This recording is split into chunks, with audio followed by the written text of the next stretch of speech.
Boa noite para todos os jovens da nossa juventude do Partido Novo aqui em Minas Gerais. A gente está em mais um episódio do NovoCast. Mandar um grande abraço também pro Zema, que está sempre assistindo a gente aí. E hoje a gente trouxe uma autoridade no programa. Estamos aqui com o nosso convidado do NovoCast, Presidente Laguna. Laguna, é uma honra para a gente ter aqui.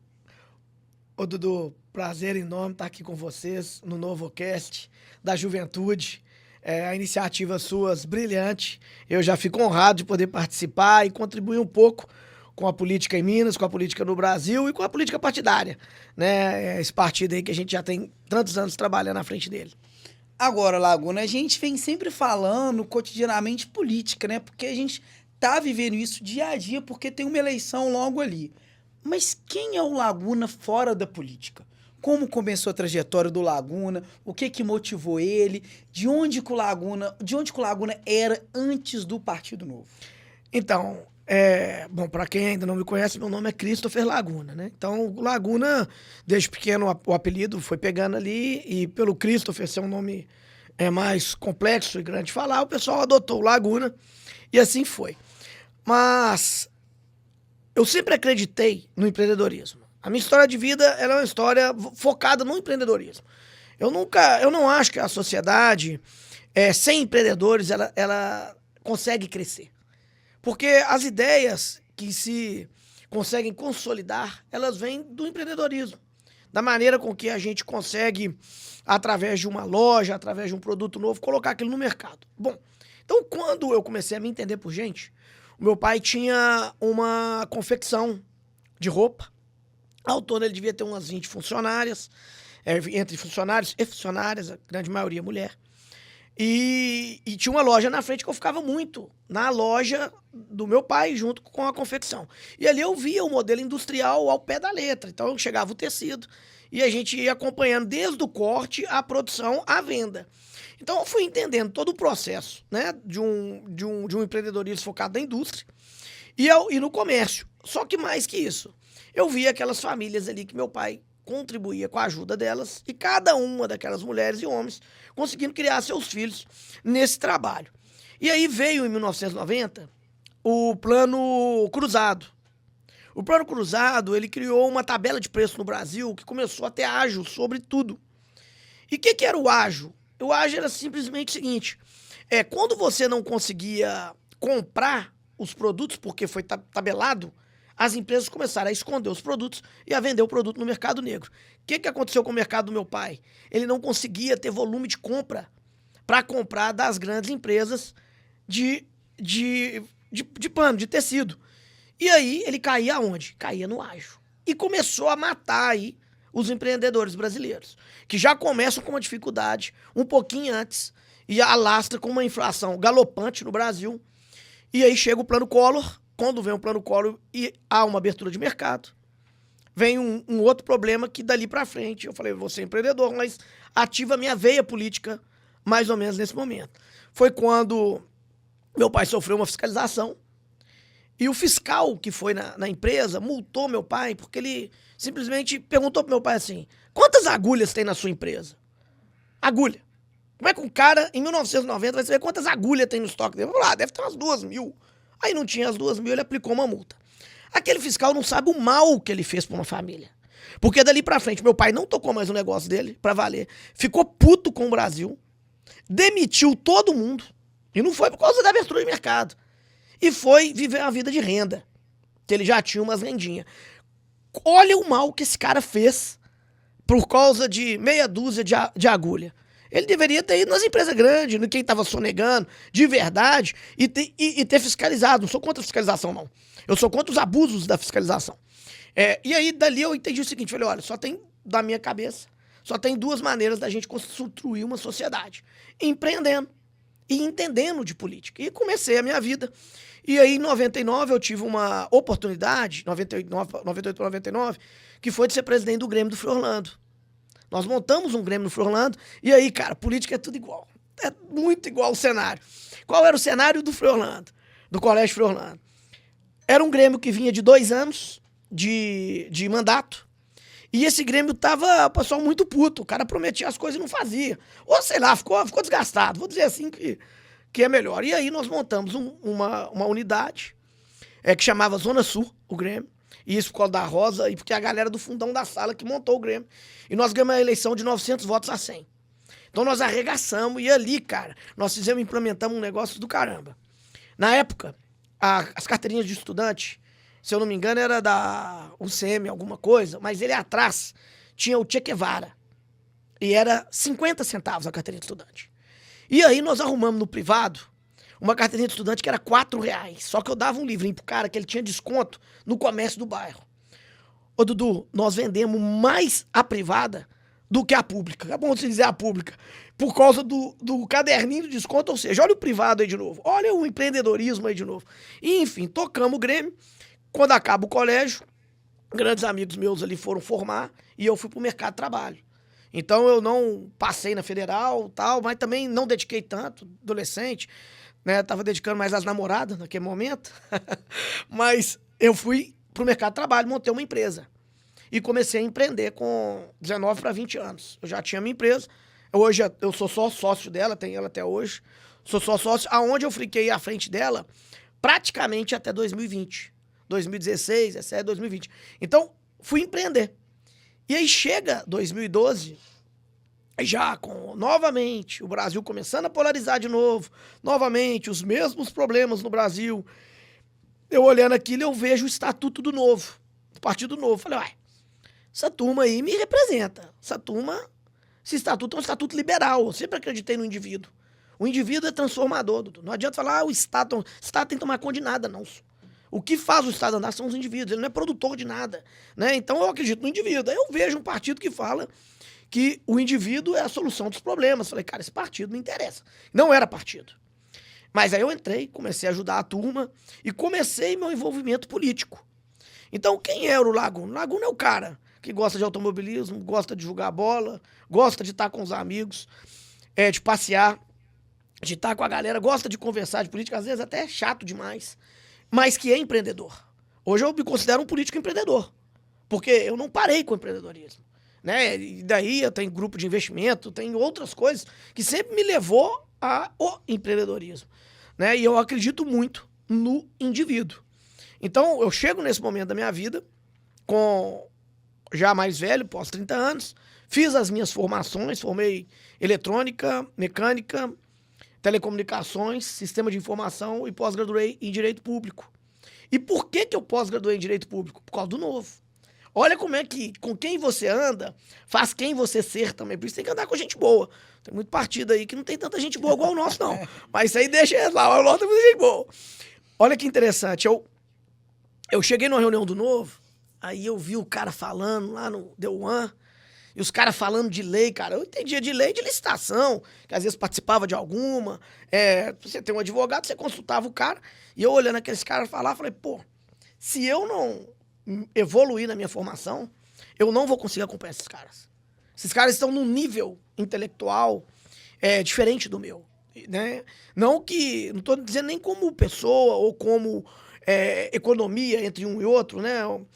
Mas um nível intelectual para aquilo, para aquela função. Aí eu fiz o Renova BR e fiz a pós-graduação em Direito Público, né? Então, o Novo me levou a isso. Então, esse é o Laguna, que chega em 2016, 2012, entra no Novo, 14, fica puto com aquela história do Aécio com a Dilma, estava preparado para mudar do país naquela eleição.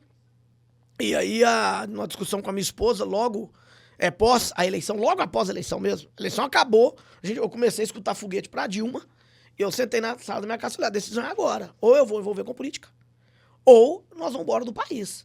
E ela falou, não, embora do país não vou, meu pai tá aí, minha mãe tá aí, eu falei, os meus também estão, graças a Deus é vivo até hoje, os dois. E aí eu falei, não, então eu vou envolver com esses caras, mas nós não éramos partido. E aí, realmente, dali pra frente, pode-se dizer que minha chave empreendedora, que era 100%, hoje ela tem um entendimento de 100%, mas a chave política que é 100%. Eu virei literalmente um político.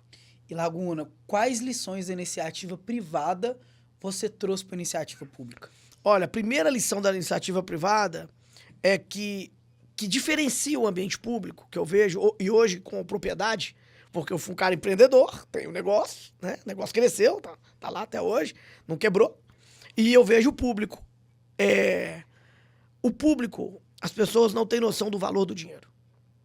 Elas nunca, a maioria dos políticos de carreira, e não sou contra o político, ele nunca assinou uma CLT.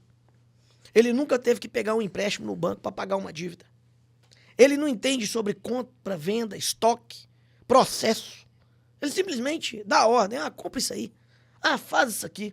Como se o dinheiro pudesse rasgar ou aparecesse no brejo. E isso é o problema do ambiente público, mas dos políticos. Principalmente os de carreira. Os que não passaram por um processo de produção. E aí, qual a maior lição? Liderança. Trabalho em equipe. Não se constrói nada sozinho. A construção é de time. Como a minha empresa ela sempre teve pouco recurso escasso, os meus times tinham que ser muito bem montados para ganhar da concorrência. E nós pegamos grandes trabalhos a nível Brasil e tinha que ter entrega, tempo, hora, cronograma. Então isso tudo que o ambiente público empurra, que o cara fala, amanhã eu olho isso, no privado não tem.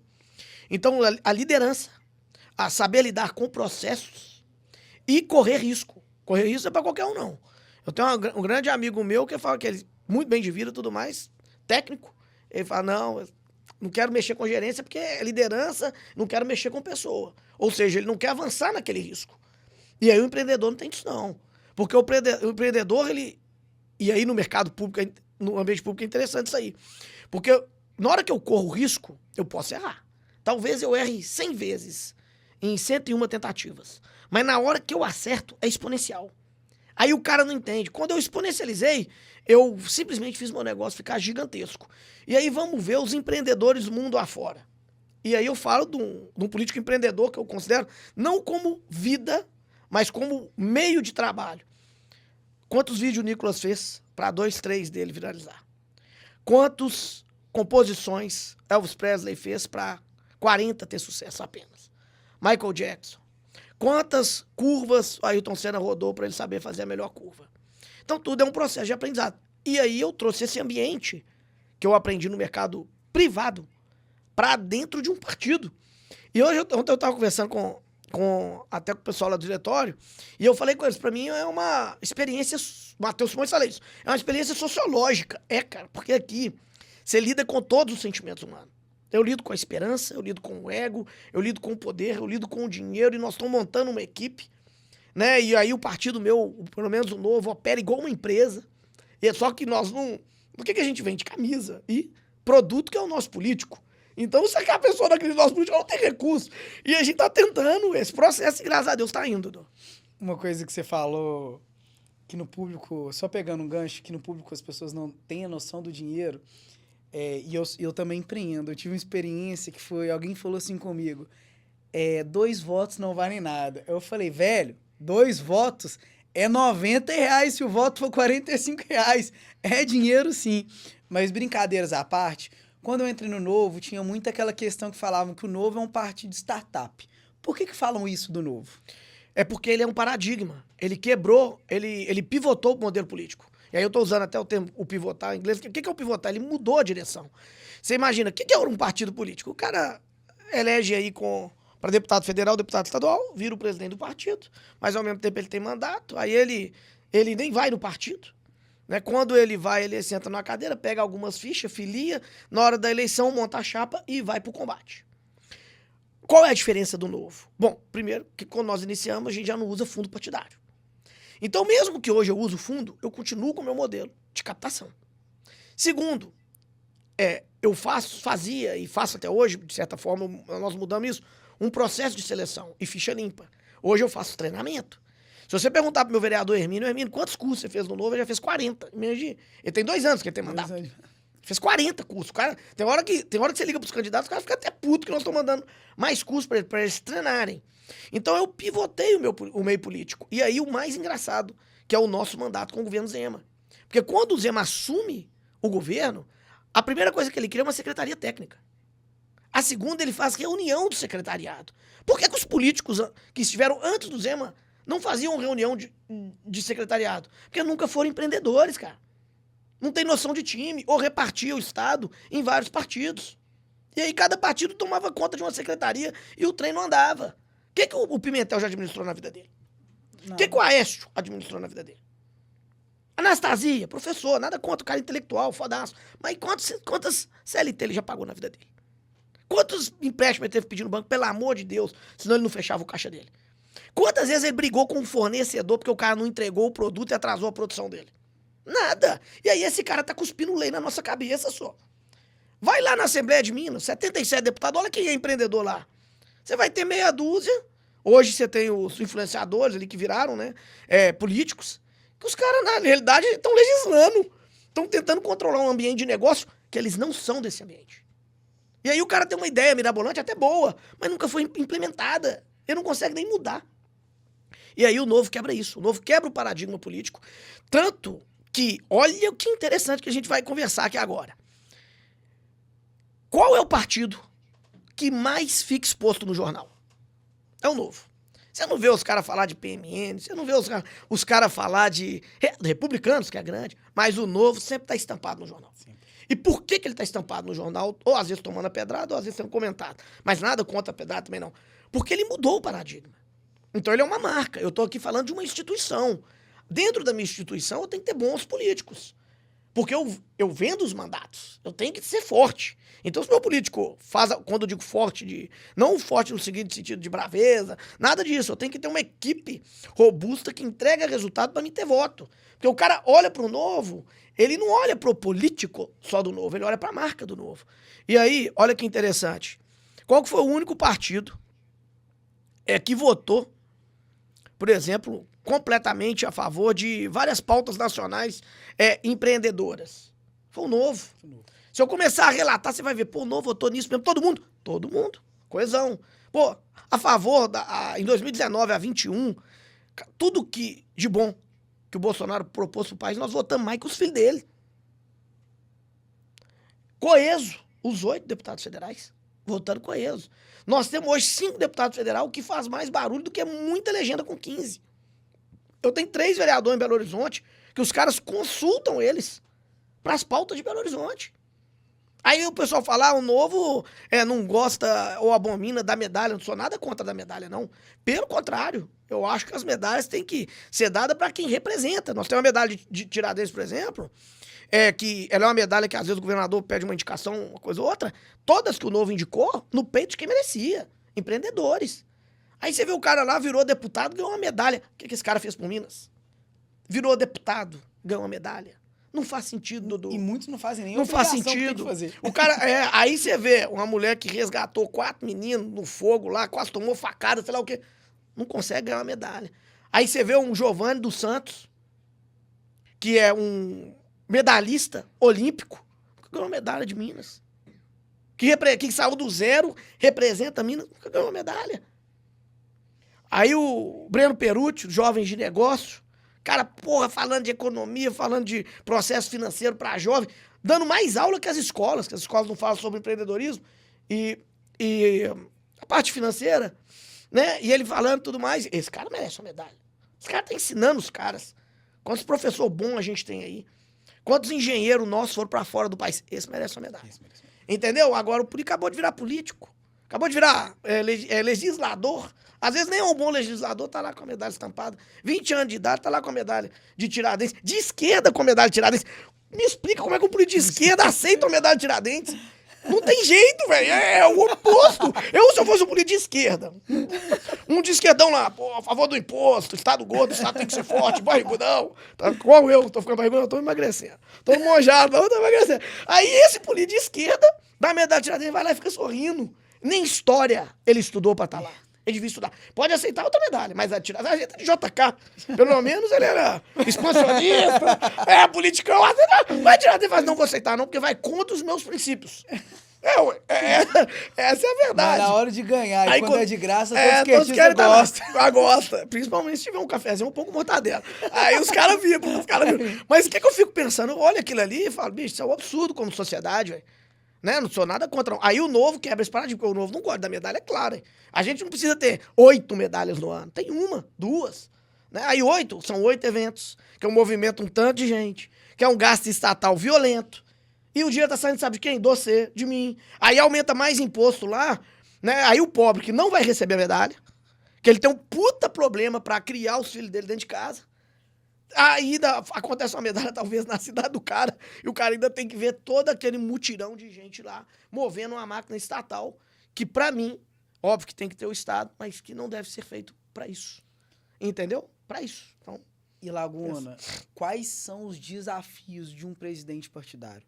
E ainda mais num estado como Minas Gerais, que é um estado polo para eleição. É um estado que define eleição. E é um estado que o último governador veio do nosso partido. pra mim, é a maior experiência de vida. Os desafios são enormes, porque, como o nome mesmo diz, é partido. Cheio de interesses pessoais. Mesmo que o cara fale, eu tô no Novo, aí na hora você vai ver a fundo, muito interesse pessoal. Pouco interesse em realmente crescer uma instituição, tá? E esses são os maiores desafios de ter essa equipe coesa. Principalmente quando o ambiente, quando eu vou dizer aqui capital, vou dizer cidades com mais de 100 mil habitantes. As cidades com mais de 100 mil habitantes é muito tranquilo até de lidar com o processo partidário como partido. Mas quando a gente sai desses núcleos, principalmente no interior, começa a ter uma divisão de grupos, de uma família ou de outra família. Aí você pergunta pro cara, você fala, não, o partido nós vamos administrar aqui com um grupo. Aí esse grupo fala assim, não, o grupo Rivaldão ali só tem esquerdista. Aí você vai naquele grupo. E aí, cara? O pessoal tá falando que você é esquerdista. Não, os esquerdistas é ele, ó. Porque o avô, tataravô dele também votou no PT. Então, quer dizer, ainda no Brasil, as pessoas veem a política com crescimentos próprios. Elas não veem como uma instituição, como algo para a sociedade. Há de se ver que acaba uma eleição, 90% dos políticos estão pensando na outra. Os caras não estão pensando na unidade partidária deles, não. E aí, para atrapalhar o país, nós estamos falando de 33 partidos. O país tinha que ter no máximo uns 4. Então, a ideologia partidária se perdeu. Tirando um espectro, que a esquerda tem isso no PT, mas a direita, ela se perde em partidos, porque o único partido de direita realmente é o Novo. Quando você pega o PL, gente, o PL juntou com Lula. Vamos lembrar aí do Zé Disseu, a turma lá juntou com Lula. PSD, sabe? Não é a direita. Republicanos, não é a direita. Olha as alianças de 24. O Novo foi o único partido que não fez nenhuma aliança com o partido de esquerda. Em Pirapora, o PL estava com o PT. Entendeu? Então, o cara tem que entender, até para ele poder discutir. E aí, dentro dessa análise e desse espectro, as dificuldades. Gerenciamento da equipe e uma ampliação partidária com pouco recurso. Porque nós estamos crescendo com voluntários. Agora, tem um detalhe. O voluntário também que está com a gente, ele vai até o último com a gente. Isso é importante. Porque as pessoas estão engajadas, as que estão chegando aqui, para criar um partido. Elas estão saindo do interesse pessoal. E isso é legal. Para o Novo, isso é legal. E falando de um ano tão importante, quais são as principais metas e objetivos do Diretório Estadual em relação às eleições com vida à Assembleia Legislativa, Câmara dos Deputados, Presidência com o Zema e também com o governador Matheus Simões? Então, nós estamos aqui num trabalho, inclusive você que está escutando aí do outro lado, que é importante votar na legenda do Novo, nos candidatos do Novo para deputado federal e estadual. Eu vou começar te respondendo isso. Se a gente não votar, é uma campanha proporcional. As pessoas confundem isso. Campanha proporcional, que é a campanha para deputado federal e estadual, é uma campanha de time. Então, se você estiver votando num candidato de um outro partido, que o time é ruim, você vai levar o cara ruim pra frente. Analise a chapa dos caras. Dentro da chapa do Novo, todo mundo é ficha limpa. Começa daí. Ninguém tem BO. Ninguém tem BO. Nós selecionamos a dedo as pessoas lá dentro para estar lá. E dando oportunidade a todos. Eu não estou falando aqui de nível de estudo, nada disso não. Nós estamos dando oportunidade para todo mundo. Só que dentro desse, nós selecionamos um time importante. Então não adianta, eu vou votar no Joãozinho porque ele é o melhor, ele é o da rede social. O Joãozinho tá levando com ele mais 5, 10, que é nego meio estranho. Então, veja a legenda. E aí, dentro disso, nós fizemos um trabalho em 24, que a gente elegeu 94 vereadores, 9 prefeitos e 12 vice-prefeitos, e aumentamos o partido que tinha apenas 2 cidades para 62 cidades com mandato. Hoje nós saímos de 100 núcleos para 330 núcleos. E eu espero poder, com isso, a gente ter força para eleger 3 deputados federais e 5 deputados estaduais. Espero que o mineiro entenda isso, que veja esses filmes, que mostre para um amigo que uma campanha proporcional, tem que olhar o time, senão você vai levar uma bosta para dentro do jogo e aí ferrou. Repare para você ver quantos do PL votaram contra o Bolsonaro. Quantos do PL votou contra a direita? Dentro do Novo não aconteceu isso, não. Mas você tá falando mal do PL? Não, tô falando do time que eles montaram. Aí eu tenho que ser startup mesmo. Eu não aceito qualquer um aqui dentro. É um modelo de negócio completamente diferente. Tô dizendo que o deles tá errado, não. Pelo contrário, deles às vezes é até melhor que o meu, porque eles elegem mais que eu hoje. Né? Então é melhor que o meu, mas nós estamos tentando um modelo aqui, adaptar a esse modelo de negócio. Então, o Novo tem essa característica. E aí, indo para as eleições majoritárias, aí sim, ganha ou o governador ou o presidente da República, aí é o voto unitário, né? Ele sai da legenda, ele vai para aquela pessoa que vai governar junto com aquele partido. Nós estamos trabalhando a campanha do Romeu Zema forte. E ele falou que vê os seus podcasts, então ele tem que ver esse podcast também. Estamos aí a nível Brasil com o Romeu Zema. Ele é um presidenciável que tem um histórico de Minas. São 2 mandatos em Minas, um mandato sem nenhum escândalo de corrupção, o Estado andando, o melhor índice de emprego. Hoje nós temos apenas 3% de desemprego. Várias empresas vieram para o Estado, mais de 500 bilhões em investimento no Estado de Minas, 5 hospitais regionais funcionando, que os outros deixaram sem fazer. Hoje eu vi uma entrevista, Dudu, o cara falou assim, o Aécio Neves.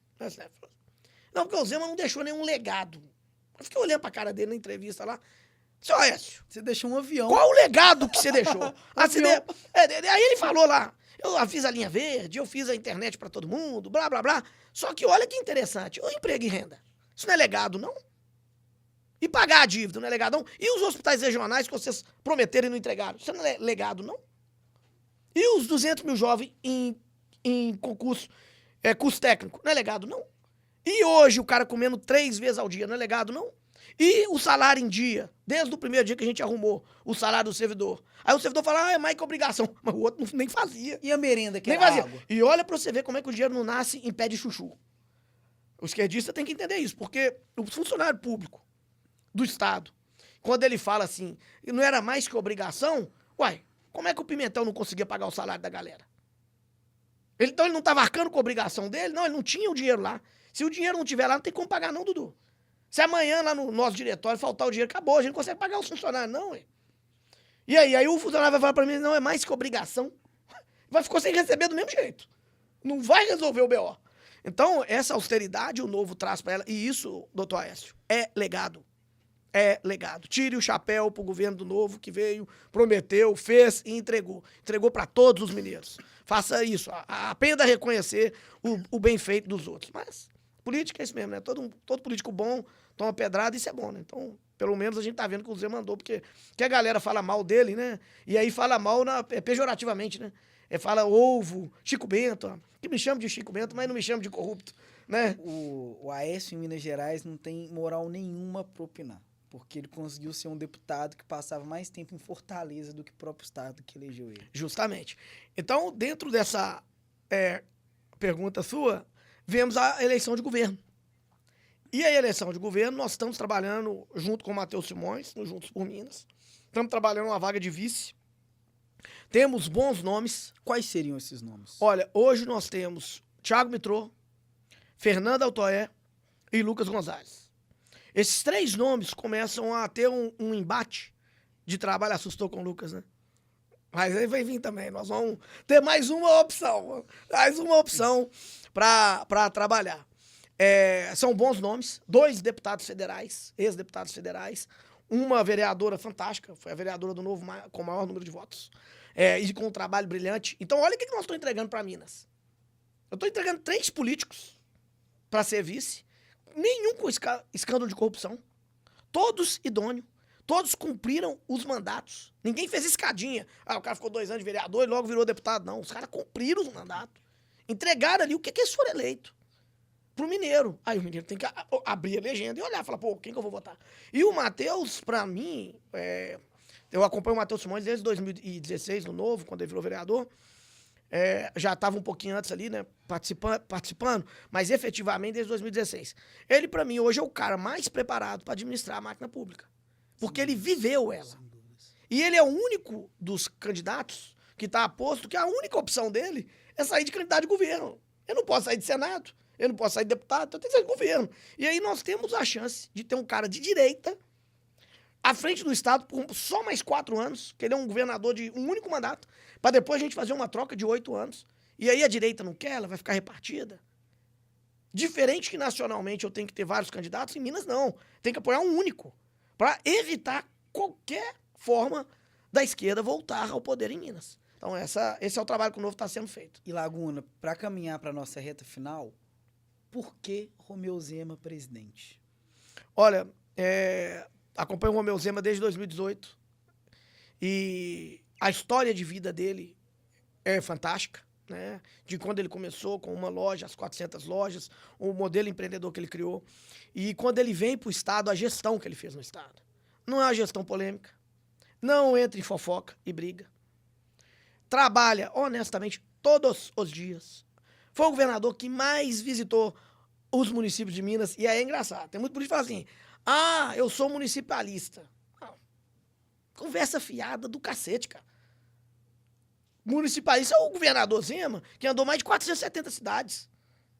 Pega todos os mandatos aí de qualquer outro governador e vê se o cara andou. Andou, parou, viu a obra, viu o acontecimento. Né? Então, o que ele fez por Minas o qualifica a ser o presidente do Brasil. É mais qualificado do que os postos até agora. O Flávio Bolsonaro é mais qualificado que o Zema? Não é. Em gestão, não é. Pode ser legislador. Em gestão, não é. Né? Aí vamos pegar o Lula. Talvez para administrar o sindicato. Que mesmo assim ficou pouco tempo e deu up dele. Um país sério não poderia nem ser candidato. Um país sério não poderia nem ser candidato. O Renan, que tá crescendo aí com meia dúzia de jovens. Mas a dívida dele é maior que a quantidade de seguidor. Então... Aí você não. Quer dizer, o que o Renan fez da vida dele até hoje? A não ser ficar em cima do trio elétrico gritando e falando que vai mudar o mundo. Arruma nem a cama dele, pô. Nunca arrumou. Qual o histórico dele? É o cara que fala que vai combater as drogas, mas usa droga. Qual o histórico dele? É mais ou menos isso. Qual é o histórico dele? Então vamos continuar os candidatos. Aí você vai ter lá a Cabo Daciolo, tem uns outros lá que, pra mim, também não tem um histórico de gestão. O país precisa de um gestor que não entra em briga pra unificar o país de novo. O país está dividido. E o único cara que consegue fazer isso, pra mim hoje, chama-se Romeu Zema. E Laguna, pra encerrar nosso papo, a gente está tendo um alcance muito grande da nossa juventude hoje, graças a todo o apoio que o Diretório Estadual dá. A gente tudo é só um. A gente é um membro junto, conjunto, que trabalha junto. E a gente tem a chegada de muitos novos jovens na nossa juventude. Qual o recado você dá para esses jovens que estão se ingressando na política, estão interessados, querem atuar, querem lutar por um Brasil melhor?